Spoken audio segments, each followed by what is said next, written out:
भट्टराईलाई आफ्नो कविता प्रस्तुत गरिदिनु हुन हार्दिक अनुरोध गर्दछु। निष्ठा भट्टराईज्यू। हजुर, धन्यवाद सर।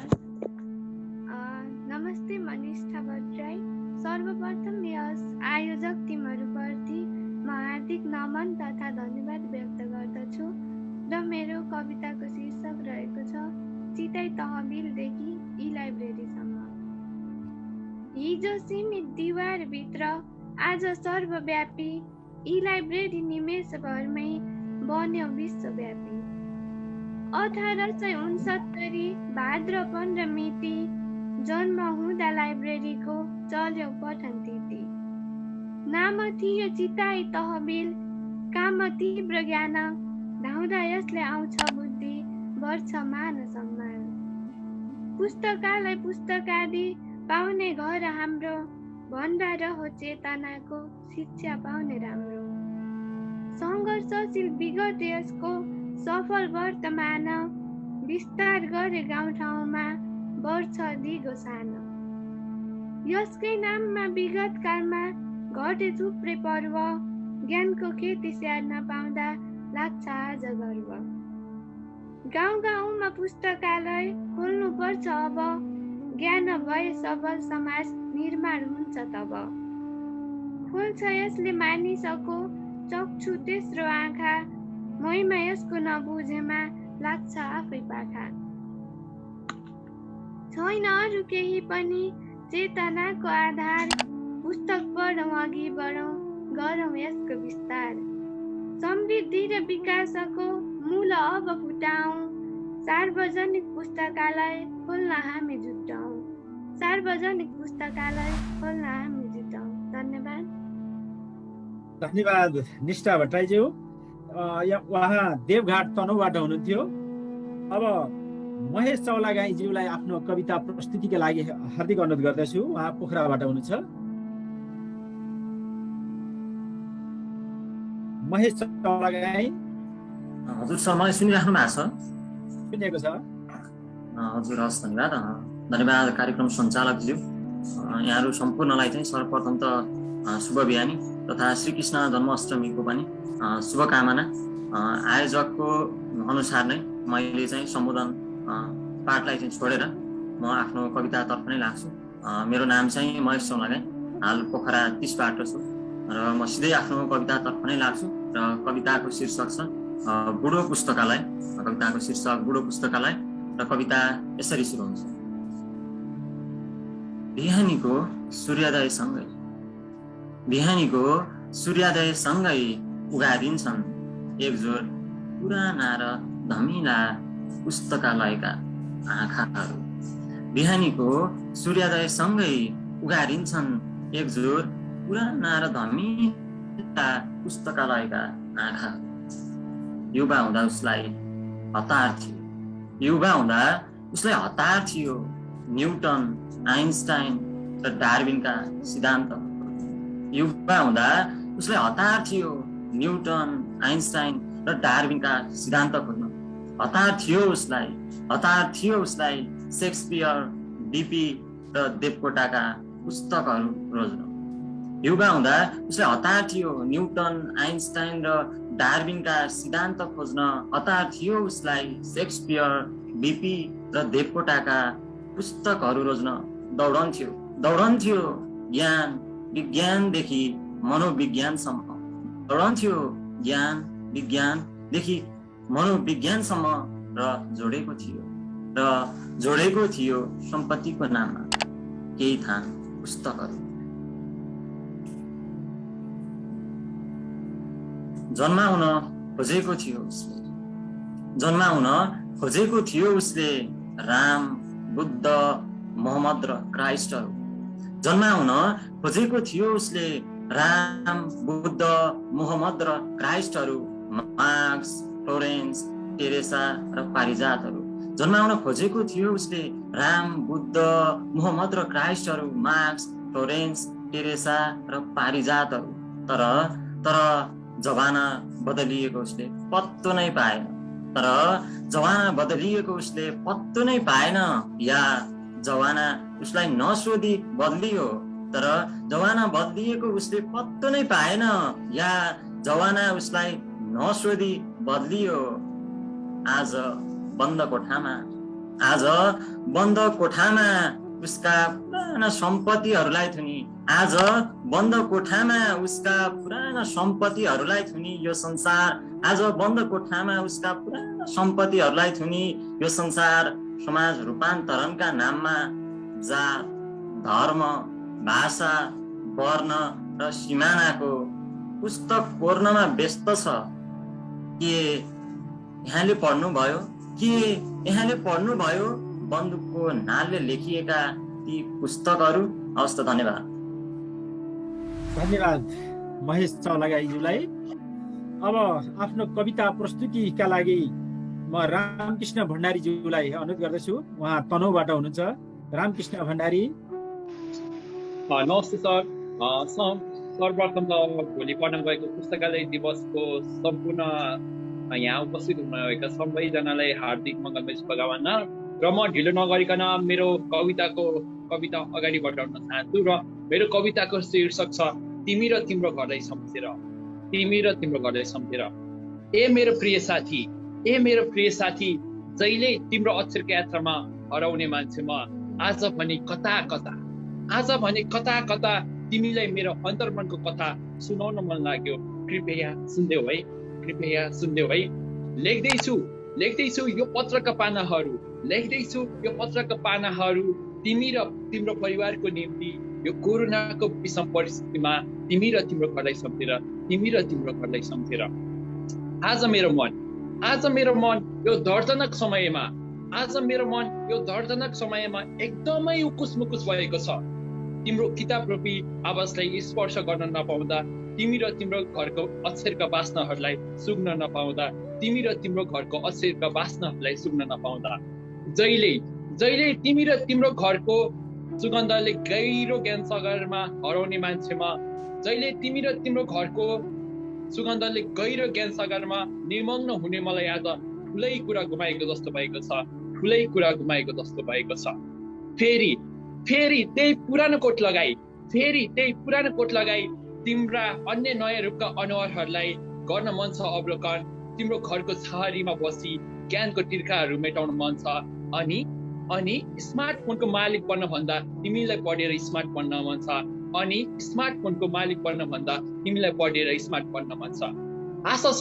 आशा छ फेरि तिमी र तिम्रो घरसँग चाँडै नै भेट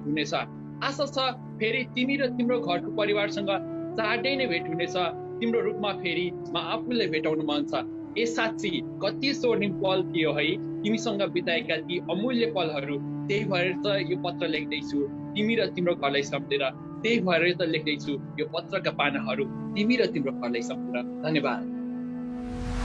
धेरै धेरै धन्यवाद रामकृष्ण भण्डारीज्यूलाई। यसै गरी आफ्नो कविता प्रस्तुत गरिदिनु हुन ललिता ढकाल सुवेदीज्यूलाई अनुरोध गर्दछु। उहाँ पोखरा 10बाट हुनुहुन्छ। ललिता ढकालज्यू। उपस्थित सम्पूर्ण महानुभावहरूलाई नमस्कार।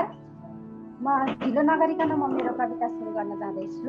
मेरो कविताको शीर्षक रहेको छ पुस्तकालय।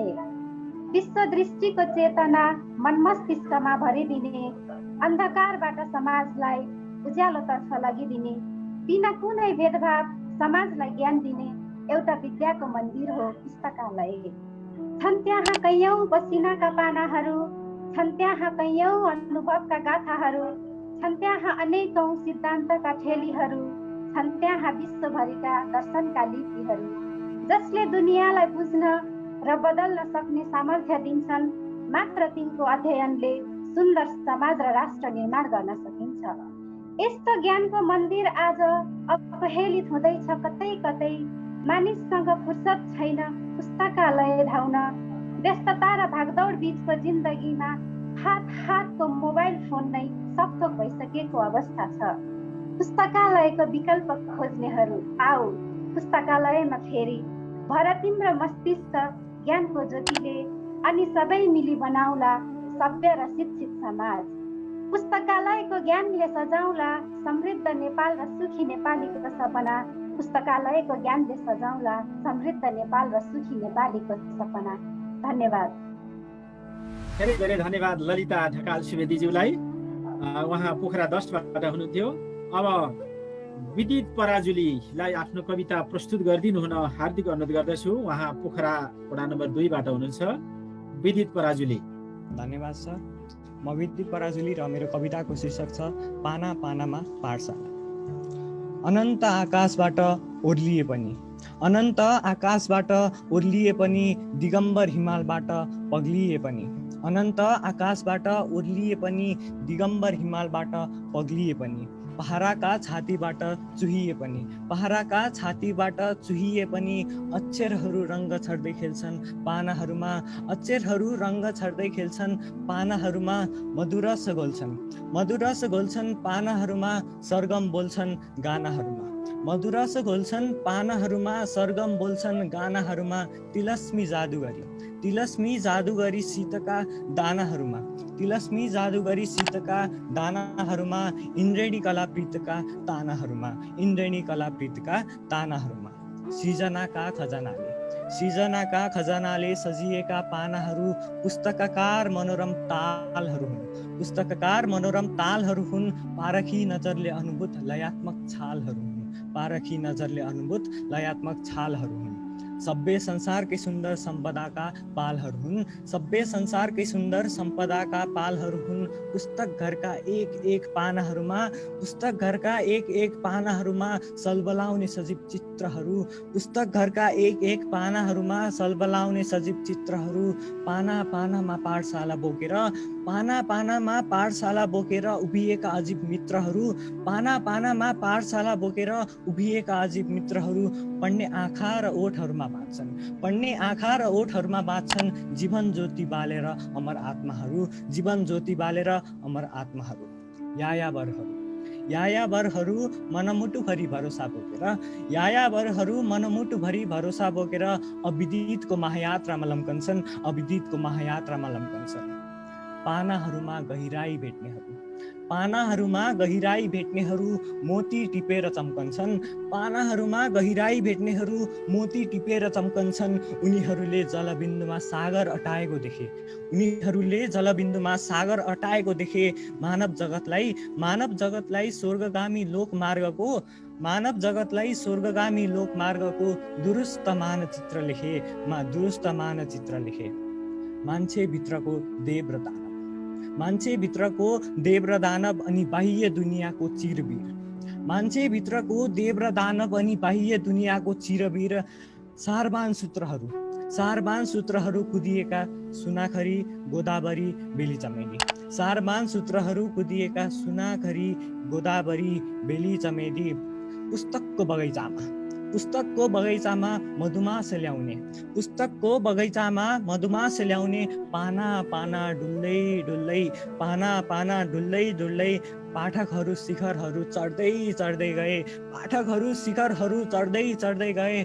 पानाहरू पढ्दै पढ्दै गए, पाठकहरू शिखरहरू चढ्दै चढ्दै गए, पानाहरू पढ्दै पढ्दै गए, पुँडेको जुन जस्तै खुलेर, पुँडेको जुन जस्तै खुलेर जीवन पथमा अघि बढ्दै बढ्दै गए, पुँडेको जुन जस्तै खुलेर जीवन पथमा अघि बढ्दै बढ्दै गए, जीवन पथमा अघि बढ्दै बढ्दै गए। धन्यवाद। धेरै धेरै धन्यवाद विदित पराजुलीज्यूलाई। अब यसरी नै शिव राणा मगर ज्यूलाई आफ्नो कविता प्रस्तुत गरिदिनु हुन हार्दिक अनुरोध गर्दछु। उहाँ पोखराबाट हुनुहुन्छ। शिव राणा मगरज्यू। नमस्कार सबैजनालाई। म शिव राणा मगर श्री सैनिक आवासीय महाविद्यालय फुलबारी पोखरालाई प्रतिनिधित्व गर्दै आज कविता वाचन गर्न जाँदैछु र मेरो कविताको शीर्षक रहेको छ मेरो कथा। तिम्रो अनलाइनको जमाना। तिम्रो अनलाइनको जमानामा म मेरै पुराना पुस्तक पल्टाउँछु। तिम्रो शब्द खोज्ने छोटकरीमा आऊ म प्रत्येक शब्दको कहानी सुनाउँछु। आऊ म प्रत्येक शब्दको कहानी सुनाउँछु। म त्यही मोडमा बस्छु जहाँ आफ्नै अस्मितासँग डढेको छु।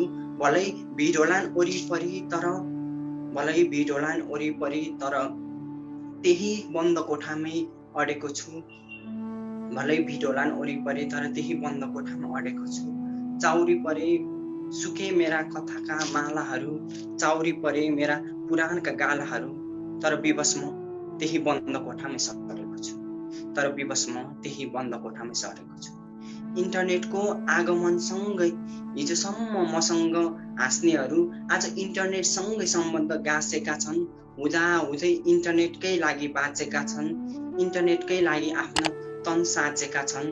मैले ज्ञानको बिरुवा सार्दा यहाँ बैमानीको बोट लगाइदियो, यी ज्ञानको वस्त्रमा खोट लगाइदियो, मेरो ज्ञानको विद्यालाई नोट बनाइदियो, मेरो ज्ञानको विद्यालाई नोट बनाइदियो।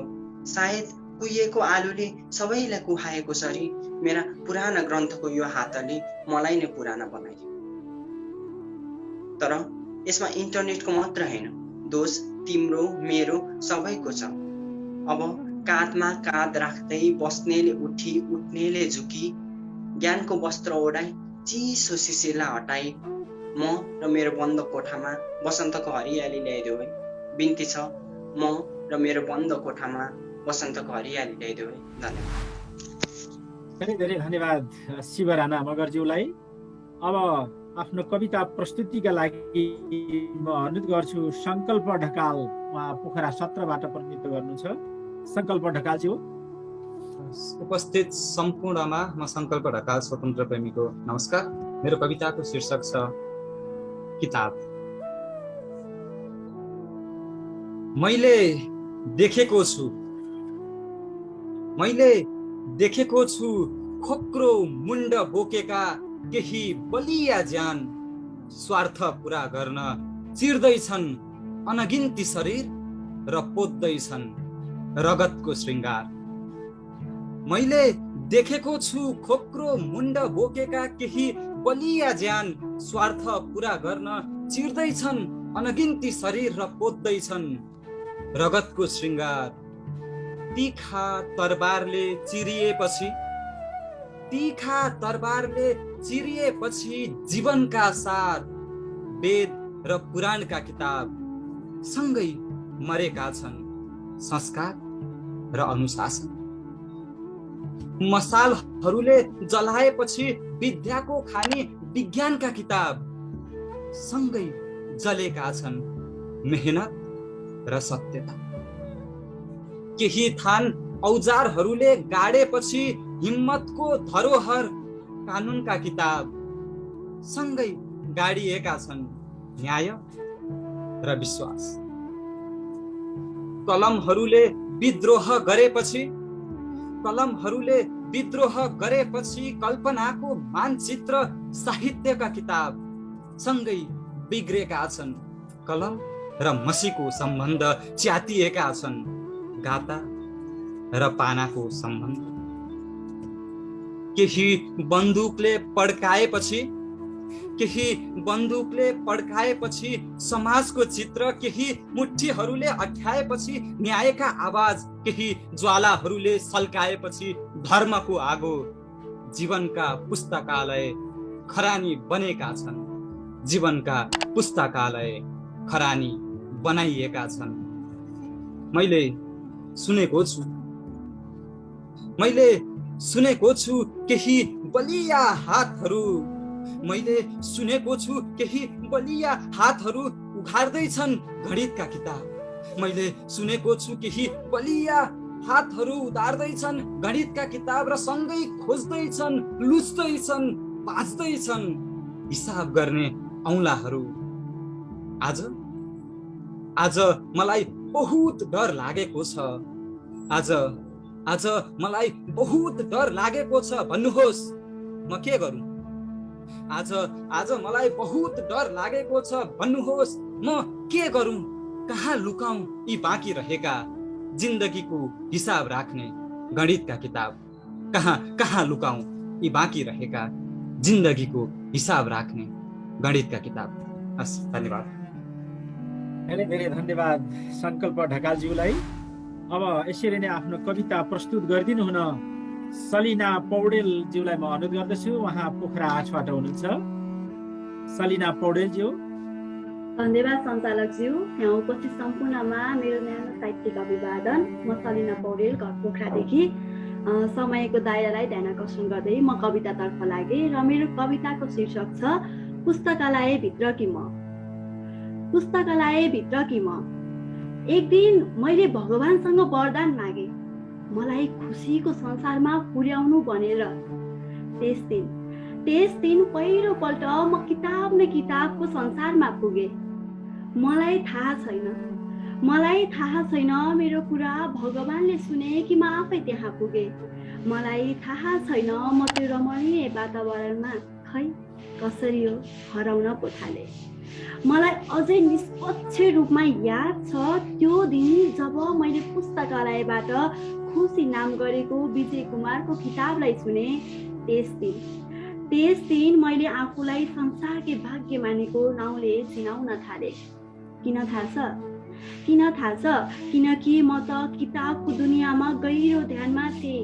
घर छेउको पुस्तकालयमा रमाउन पो थाले। पुस्तकलाई पहिलोपल्ट अङ्गालेकी त अवश्य होइन, तर त्यस दिनदेखि मैले हरेक पानामा कोरिएका अक्षरहरूलाई अर्थ सङ्गाल्न थाले। किताबको नदी पुस्तकालय अनि शब्दको समुद्र किताबलाई मैले खेल्ने रमाउने साथीको रूपमा स्वीकार्न थाले। मैले आफ्नो भनी हरेक कविताको भावलाई पुकार्न थाले। मैले देख्ने सपनाहरू पुस्तकालयमा पाइने किताबका कथाहरूसँगै हरेक पूर्णिमाको रात सजाउन थाले। म रुँदा सहारा मैले पुस्तकालयको किताबलाई नै रोजे। मुस्कुराउनुको बहाना मैले उपन्यासका पात्रहरूसँगै खोज्न थाले। त्यसैले त म भन्छु जुन दिन घर छेउको पुस्तकालयमा म बसेर आफ्नो छुट्टै संसारलाई सिँगार्न थाले, त्यस दिनदेखि म आफूलाई संसारकै भाग्यमानीको नाउँले पुकार्न थाले। खुल्ला पंक्षी जस्तै उच्च आकाशमा आफ्ना पंख फिजाई म उड्न थाले, म रमाउन थाले। हराएकी थिएँ म जिन्दगीसँग। मैले हरेक दिन आफैसँगको घना युद्धमा जित हासिल गर्न थाले। आफ्नो क्रोध र भित्री अहङ्कारलाई त्याग्न थाले। मिरमिरेमा बिहानीको सुरुवात मैले चियाको कपसँगै पुस्तकालयमा आजको मुख्य समाचार पढ्दै पुस्तकबाट गर्न थाले। मैले हरेक किताबको अध्यायमा एउटा छुट्टै संसारको परिकल्पना गर्न थाले।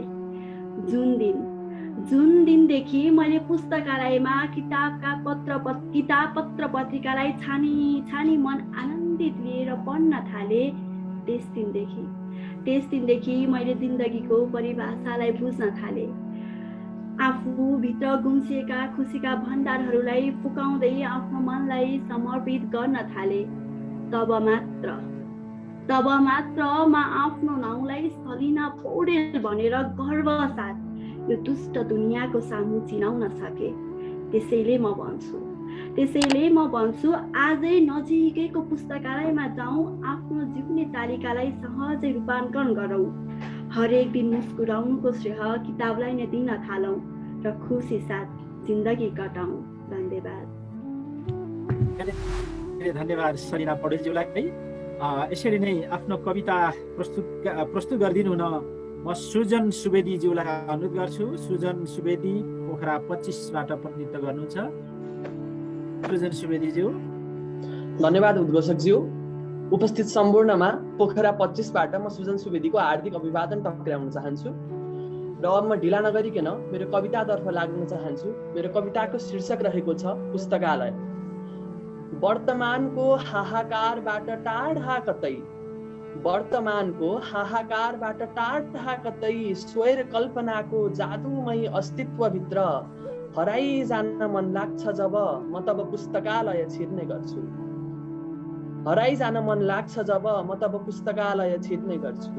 यहाँ महासमुद्रमा शब्दहरूको मौनताको एक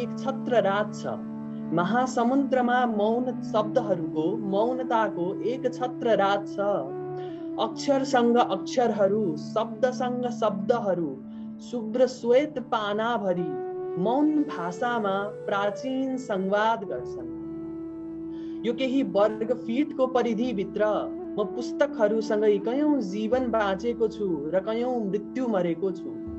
यो केही वर्ग फिटको परिधिभित्र म पुस्तकहरूसँगै कयौं जीवन बाँचेको छु र कयौं मृत्यु मरेको छु। मलाई अज्ञात लोकतिर पुर्याउँछन् यिनीहरू, मलाई अज्ञात लोकतिर पुर्याउँछन् यिनीहरू। म नहिँडेरै कयौं पटक अनन्तको यात्रामा निस्केको छु, म नहिँडेरै कयौं पटक अनन्तको यात्रामा निस्केको छु। यहाँ हिजोका विचार, सिद्धान्त र आदर्शहरू एकै ठाउँमा मथिन्छन् र निकालिन्छ आजको युग सुहाउँदो नवीन सिद्धान्तको नौनी। यहाँ हिजोका विचार, सिद्धान्त र आदर्शहरू एकै ठाउँमा मथिन्छन् र निकालिन्छ आजको युग सुहाउँदो नवीन सिद्धान्तको नौनी। यही भित्र बम बोक्नेहरूका विरुद्ध तयार हुन्छन् विचारको हतियार बोक्ने नवयुगका उद्घोषकहरू। यही भित्र बम बोक्नेहरूका विरुद्ध तयार हुन्छन् विचारको हतियार बोक्ने नवयुगका उद्घोषकहरू। कहिलेकाहीँ तिमी पनि थाती राखेर एकछिन जिन्दगीका आरोह अवरोहहरू पस्नु पुस्तकालयभित्र। पाना पल्टाउँदै रामायण महाभारतका निस्कौला हामीहरू अयोध्या, हस्तिनापुर र द्वारिकातिरको सुदूर यात्रामा। हेरौँला ह्याम्लेट र शाकुन्तलका पानाहरूमा शेक्सपियर र देवकोटाका प्रतिबिम्बहरू। हेरौँला ह्याम्लेट र शाकुन्तलका पानाहरूमा शेक्सपियर र देवकोटाका प्रतिबिम्बहरू। आउनु पूर्व भने अतिवाद र पूर्वाग्रहहरू मिल्काएर आउनु ढोका बाहिरै कुनातिर कतै। आउनु पूर्व भने अतिवाद र पूर्वाग्रहहरू मिल्काएर आउनु ढोका बाहिरै कुनातिर कतै। कला साहित्यका कोसेली अङ्गाली पुस्तकालय स्वागतार्थ सबैको सदैव तत्पर छ। पुस्तकालय स्वागतार्थ सबैको सदैव तत्पर छ। धन्यवाद। धेरै धेरै धन्यवाद सुजन सुवेदीज्यूलाई। अब आजको प्रतिस्पर्धामा सहभागी कविताहरू मध्ये एउटा कविता बाँकी रहेको छ। बहिनी सुरक्षा देवकोटा पोखरा 16बाट प्रतिनिधित्व गर्नुहुन्छ। उहाँ कृपया आफ्नो कविता प्रस्तुत गरिदिनु हुन हार्दिक अनुरोध गर्दछु। सुरक्षा देवकोटा। यहाँ उपस्थित सम्पूर्णमा मेरो सादर साहित्यिक नमन, साथै पुस्तकालय दिवसको भव्य शुभकामना प्रस्तुत गर्दै म मेरो कविता वाचन गर्न चाहन्छु। मेरो कविताको शीर्षक रहेको छ पुस्तकालय। उस्तै छ हजुर भरि भराउ बाहिरी दुनियाँ झै, उस्तै छ हजुर भरि भराउ बाहिरी दुनियाँ झै। ठेलम ठेल उही भिडभाड उही, ठेलम ठेल उही भिडभाड उही, रमझम उही अनि लड्को उही। बस फरक यति बाहिर मान्छेको अनि भित्र किताबको, बाहिर मान्छेको अनि भित्र किताबको, बाहिर कोलाहल अनि भित्र शान्तिपूर्ण। प्रिय पुस्तकालय मलाई तिमी सर्प जसरी घिस्रिन देऊ, प्रिय पुस्तकालय मलाई तिमी सर्प जसरी घिस्रिन देऊ। म ज्ञानको भण्डारमा लुटपुटिन चाहन्छु, मलाई तिमी भगेरी जसरी उड्न देऊ। म अथाह शिक्षाको उडान भर्न चाहन्छु, मलाई तिमी माछा जसरी पौडिन देऊ। म विद्याको गहिराईमा चुर्लुममा डुब्न चाहन्छु। म भोको छु शिक्षाको तिर्खाएको छु पढनीको कमीले। म भोको छु शिक्षाको तिर्खाएको छु पढनीको कमीले। तिमी बेहिसाब मेरा कमी पुरा गरिदिनु, तिमी बेहिसाब मेरा कमी पुरा गरिदिनु। नास्तामा साहित्यिक भोग, खानामा प्राचीन ग्रन्थ अनि खाजामा राजनीतिक श्लोक। नास्तामा साहित्यिक भोग, खानामा प्राचीन ग्रन्थ अनि खाजामा राजनीतिक श्लोक। अघि टकार्दिनु स्वाद फेर्न जीवनी अनि सङ्ग्रह बेला बेला ल्याइदिनु। तिम्रो मेनुमा अङ्कित सम्पूर्ण पालै पालो चखाइदिनु, तिम्रो मेनुमा अङ्कित सम्पूर्ण पालै पालो चखाइदिनु। प्रिय पुस्तकालय म चुपचाप ट्विक्क नगरी तिम्रो साथैमा बस्नेछु। प्रिय पुस्तकालय म चुपचाप ट्विक्क नगरी तिम्रो साथैमा बस्नेछु। तिमी किताब रूपी पुष्पले मलाई बर्साइरहनु, तिमी किताब रूपी पुष्पले मलाई बर्साइरहनु। हाम्रो प्रेमको बाधक हल्ला छेउ पर्न दिने छैन, हाम्रो प्रेमको बादल खल्ला छेउ पर्न दिने छैन। बस तिमी मलाई अनि मलाई तिमी यथेष्ट तिमीसँग। तिमीसँग अजम्बरी माया प्रीतिको गीत गाउनेछु। तिमीसँग अजम्बरी माया प्रीतिको गीत गाउनेछु। दुनियाँलाई देखाएर हाम्रो प्रेम गाथा तिम्रै इतिहासको पानामा लेख्नेछु। दुनियाँलाई देखाएर हाम्रो प्रेम गाथा तिम्रै इतिहासको पानामा लेख्नेछु। Thank you.